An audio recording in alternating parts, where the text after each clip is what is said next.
जय श्री कृष्ण प्यारे दोस्तों, welcome to SL hill classes. Don't be same, be better. तो मेरे प्यारे दोस्तों, आज हम पढ़ने वाले हैं कक्षा 9 की गणित की चैप्टर नंबर 1 है संख्या पद्धति की प्रश्नावली 1.2। तो इसमें हम उदाहरण और प्रश्नावली के बारे में हम लोग अध्ययन करेंगे और ये का लेक्चर नंबर 1। और हाँ दोस्तों, अगर आपने अभी तक जाके इसकी एक्सरसाइज 1.1 नहीं देखी है तो जाइए, लिंक डिस्क्रिप्शन में मिलेगी, या फिर जाइए प्लेलिस्ट देखिए, उसमें आपको डालना क्लास 9th मैथ 2024। तो एक प्लेलिस्ट पे आ जाएगी और आपको वहां पर पूरे वीडियो मिल जाएंगे।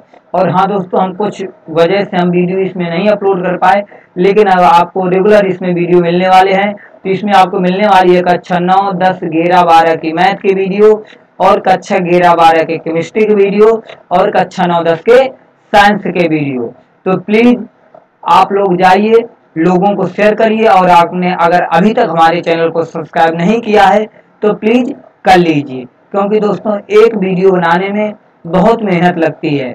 ऐसा नहीं होता कि हम तुरंत बना देते हैं, पहले जाके PPT बनाते हैं, फिर उसे शूट करते हैं ऐसे गर्मी में, और जहाँ रहते हैं तो आपको लगता होगा, लेकिन ये वीडियो रात के 1 बजे शूट हो रहा है। आप विश्वास नहीं करेंगे, इस समय जिस मोबाइल से वीडियो शूट हो रहा है, नहीं मैं आपको समय दिखा देता, मेरे पास घड़ी भी नहीं, इस समय 1:20 है जिस समय मैं ये वीडियो को शूट कर रहा हूँ।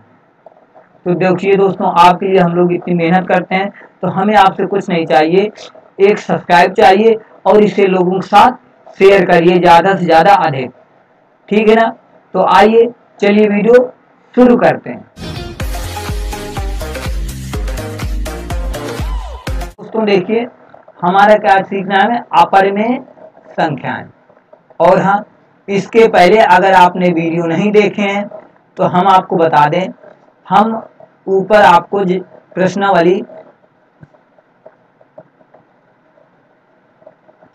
प्रश्नावली यानी एक्सरसाइज 1.1 करा चुके हैं, और वहां पर हम आपको परिमेय संख्याओं के बारे में हम लोग डिटेल से बता चुके हैं। अगर आपने अभी तक वो वीडियो नहीं देखी है तो यहाँ पर आपको आई बटन में मिल जाएगा, या फिर हमारे लिंक में जाइए देखिए।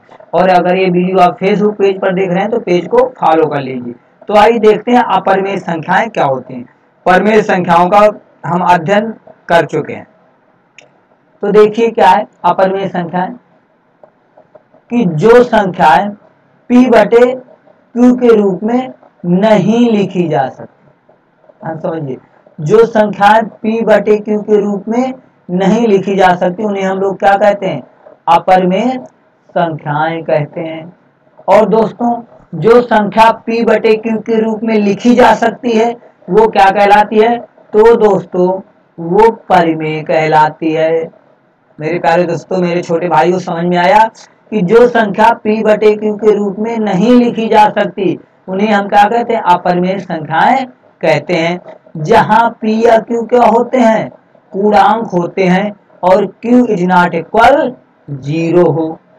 जैसे उदाहरण देख लीजिए, √2, √3, √15, √17, √23, पाई, 0.011, 0.110, ये संख्या। कहने का मतलब है कि इस संख्या को √2 को आप P/Q के रूप में नहीं लिख सकते। तो आप कहोगे सर इसको तो P/Q के रूप में लिख लिया, √2/√1। तो मेरे प्यारे दोस्तों, P या Q क्या होने चाहिए, पूर्णांक होने चाहिए, लेकिन यहाँ पर √2 क्या है, पूर्णांक नहीं है। √2 क्या है मेरे प्यारे, पूर्णांक नहीं है। मेरे प्यारे दोस्तों, समझ में आ रहा है ना। अगर आप देखते हैं तो मन लगा के पढ़िए और नोट्स बनाइए। हमारा दावा है कि हम आपको मैथ बहुत सिंपल तरीके से सिखाएंगे। तो √2 क्या है, पूर्णांक नहीं है, पूर्णांक, और ये सब चीजें हम आपको पहले बता चुके हैं। तो जाके पहले की वीडियो देखिए, बहुत डिटेल में समझाया था, ठीक है ना प्यारे दोस्तों। तो पूर्णांक फिर दोबारा समझ लीजिए, पूर्णांक मतलब होता है माइनस अनंत से प्लस अनंत। जैसे ये नंबर लाइन हो गई, ये 0, ये 1, 2, 3, तो इस तरफ धन वाले होते हैं और इस तरफ माइनस वाले। तो धन वाले और माइनस वाले सभी को मिला दिया जाए संख्या तो क्या होती है, पूर्णांक। तो √2 क्या है, पूर्णांक नहीं है। √3 भी क्या है, पूर्णांक नहीं है। इस वजह से क्या है, अपरिमेय संख्याएं हैं। ठीक, तो ये कब हुआ था, तो आइए पढ़ लेते हैं कि लगभग 400 ईसा पूर्व ग्रीस के प्रसिद्ध गणितज्ञ और दार्शनिक पाइथागोरस के अनुयायियों ने इन संख्याओं को सबसे पहले पता लगाया था। इन संख्याओं को अपरिमेय संख्याएं कहा जाता है क्योंकि इन्हें पूर्णांकों के अनुपात के रूप में नहीं लिखा जा सकता, जो कि हम ऊपर बता चुके हैं। पाइथागोरस के एक अनुयायी क्रोटोन के हिप्पाक्स द्वारा पता लगाई गई अपरिमेय संख्याओं के संबंध में अनेक किंवदंतियां हैं। हिप्पाक्स का एक दुर्भाग्यपूर्ण अंत रहा, चाहे इसका कारण इस बात की खोज हो कि √2 एक अपरिमेय संख्या है। इस खोज के बारे में बाहरी दुनिया को उजागर करना हो। ठीक है ना प्यारे दोस्तों, तो आइए अब सवालों की ओर चलेंगे।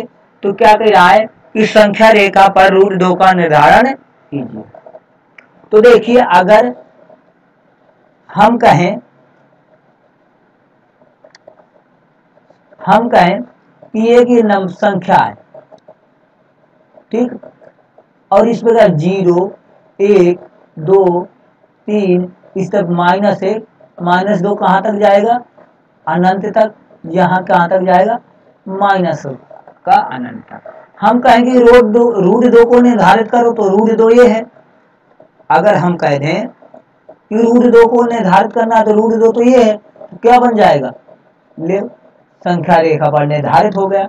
अगर हम कह दें कि भैया 3 को निर्धारित करो, तो ले 3 को निर्धारित कर सकते हैं, क्योंकि यह क्या है, सभी पूर्णांक है। ये क्या है, पूर्णांक है। लेकिन हमारे पास √2 क्या है, पूर्णांक नहीं है। इसको संख्या रेखा पर कैसे निरूपित करेंगे, इसको संख्या रेखा पर कैसे निरूपित करेंगे, तो आइए इसे देखते हैं कि इसे संख्या रेखा पर कैसे निरूपित किया जाता है। ध्यान से समझिएगा बात को।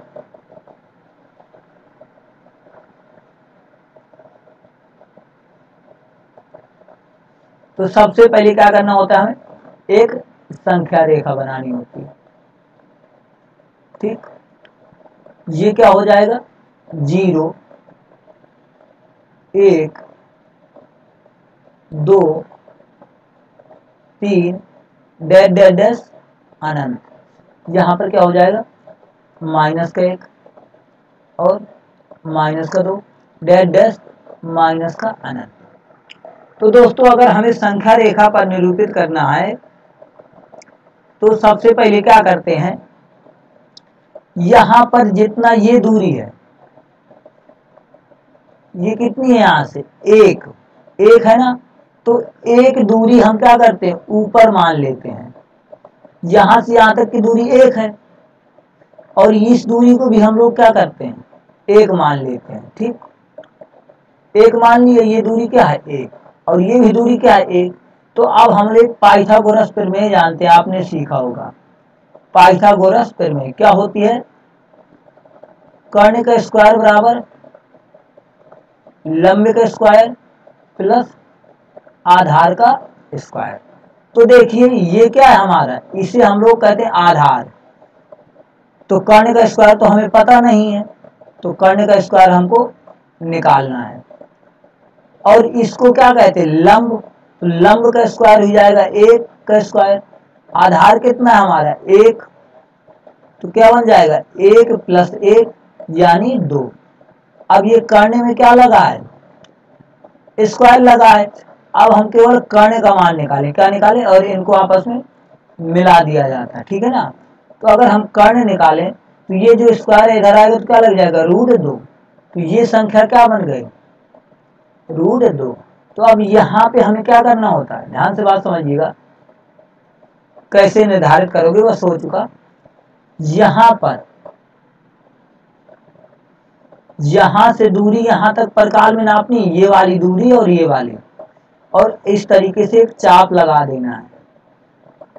और जहां पे ये चाप काटे, मान लीजिए ये चाप इस बिंदु पर काटा है, कहां पर, P बिंदु पर, तो ये √2 होगा। √2 का मान कहाँ होगा, यहाँ पर। बस हो गया निर्धारित, इतना करना था। आए समझ में, इस तरीके से किया जाता है। आई होप आपको समझ में आया होगा। तो जैसे अब √3 का करते हैं, √3 के लिए भी क्या करेंगे, सबसे पहले एक नंबर लाइन, ठीक, नंबर लाइन में वही गिनती 1 1 2 3, ठीक। अब यहाँ आप ध्यान से बात समझिएगा,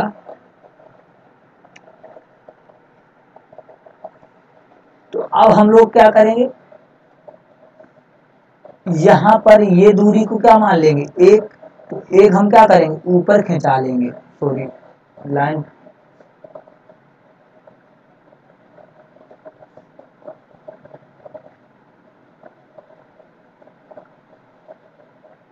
ये एक है तो क्या करते हैं, यहां से भी एक खिंचा लेते हैं, ये एक हो गया और इनको मिला देते हैं। तो इनको सॉल्व किया है अभी पाइथागोरस प्रमेय से, जस्ट ये, तो ये कितना निकल के आया है, √2, तो ये √2 हो गया। फिर इस तरीके से मानते हैं, एक ये हो गया, ठीक है ना दोस्तों, एक हमने इसे मान लिया, फिर इनको मिला दीजिए, तो अब हमारा फिर पाइथागोरस प्रमेय लगाएंगे, पाइथागोरस प्रमेय से,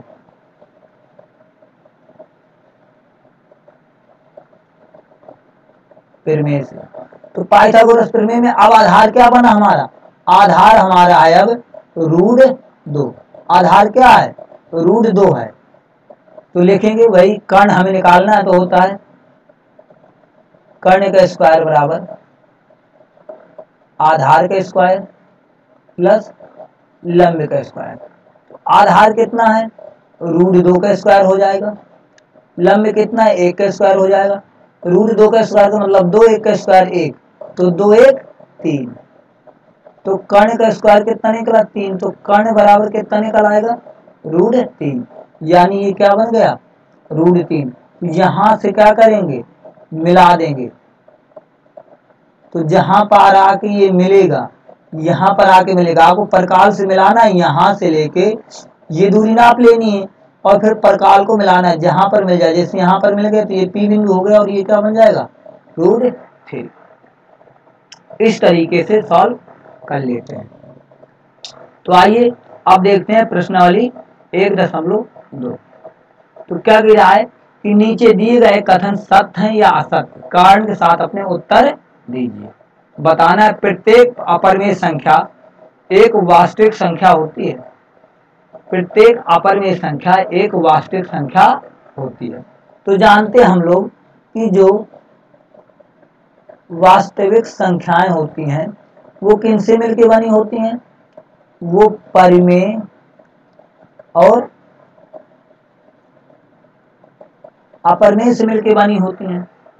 तो कह रहा अपरिमेय संख्या वास्तविक संख्या होती है, तो अपरिमेय संख्या तो वास्तविक संख्या होगी होगी, तो ये कथन क्या हो जाएगा सत्य है। कह रहा है संख्या रेखा का प्रत्येक बिंदु √m के रूप का होता है जहां m एक प्राकृतिक संख्या है। संख्या रेखा का प्रत्येक बिंदु √m के रूप का होता है जहां m क्या हो एक प्राकृतिक संख्या हो।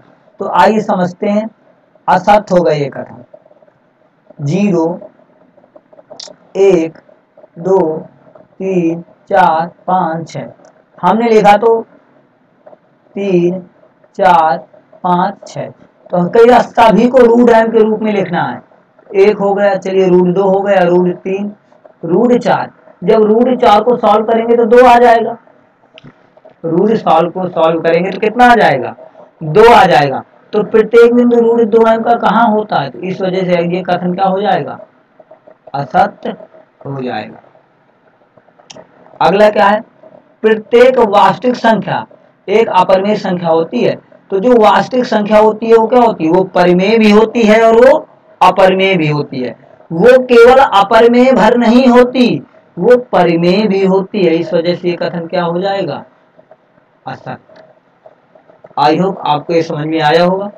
तो आइए अगला देखते हैं कि क्या सभी धनात्मक पूर्णांकों के वर्गमूल अपरिमेय होते हैं, यदि नहीं तो एक ऐसी संख्या के वर्गमूल का उदाहरण दीजिए जो एक परिमेय संख्या है। कह रहा है कि सभी धनात्मक पूर्णांकों के वर्गमूल अपरिमेय होते हैं। धनात्मक पूर्णांक जैसे हमने लिख दिया √2, चलिए अपरिमेय, सॉरी हमने 2 लिखा, 3 4 5 6 7, √2 का वर्गमूल निकालो, 2 निकल के आया। ये क्या है हमारा? अपरिमेय है। चलिए बहुत अच्छी बात है। √3 का वर्गमूल निकालो, ये भी क्या है? अपरिमेय है। बहुत अच्छी बात है। जब 4 का वर्गमूल निकालेंगे तो सॉल्व होकर क्या आ जाएगा? ये 2, और 2 क्या होता है? परिमेय संख्या होती है मेरे प्यारो। क्या होती है? परिमेय संख्या। इस वजह से कह रहा है कि अपरिमेय होते हैं, तो सभी अपरिमेय नहीं होते। और क्या होते? परिमेय भी होते हैं। परिमेय है तो कह रहा उदाहरण दीजिए, तो हो गया √4। और जैसे आप देखो, हम लिख दें 16। क्या लिख दें? 16। 16 का वर्गमूल निकालेंगे 4, ये भी क्या है? परिमेय। जैसे लिख दें 9, निकालेंगे 3, ये भी क्या है? परिमेय। तो हो गए, बहुत सारे एग्जाम्पल हो गए। तो अब कह रहा है संख्या रेखा पर √5 को लिखना है। तो √5 क्या होमवर्क है? जैसे आपने ये दोनों सवाल जैसे आपने किए, एक ये सवाल और एक ये, इसी तरीके आपको √5 को करना है। तो √3 निकल आया, अब इसमें एक और जोड़ दोगे तो √4 का निकल आएगा। यह देख लो, चलो हम बता ही देते हैं √5 का। देखिए कह रहा है कि दर्शाई की संख्या रेखा पर √5 को आप किस प्रकार निरूपित करेंगे? सिंपल सा है, एक संख्या रेखा 0 1 2 3। अब हम क्या करेंगे? यहाँ पर 2 मान लेंगे, 2 2 का, ये पूरा कितना हो गया? 2। तो 2 फिर क्या करेंगे हम लोग? ऊपर भी मान लेंगे और इनको आपस में मिला देंगे। ठीक, 2 हम क्या करेंगे? ऊपर भी मान लेंगे और इनको क्या करेंगे? मिला देंगे। तो आइए फिर लगाते हैं फार्मूला, वही कर्ण का स्क्वायर। हमें कर्ण निकालना है।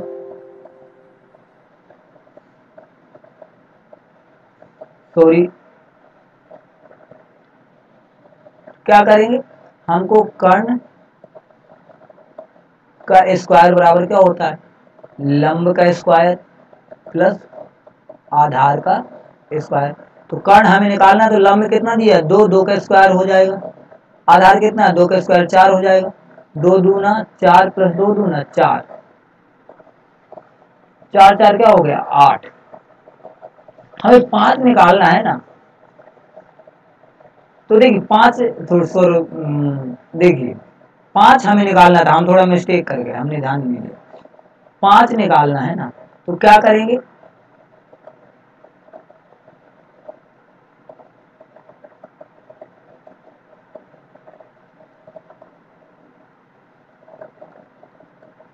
चलिए ये इरेज नहीं हो रहा।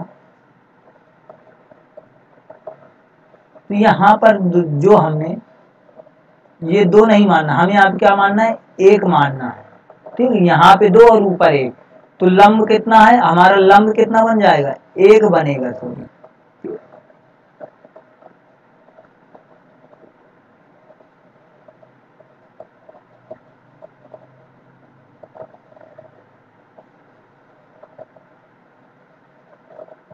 जी यहाँ पे क्या मानना है? ध्यान देना, 1 मानना है। तो लंब कितना है? 1 का स्क्वायर।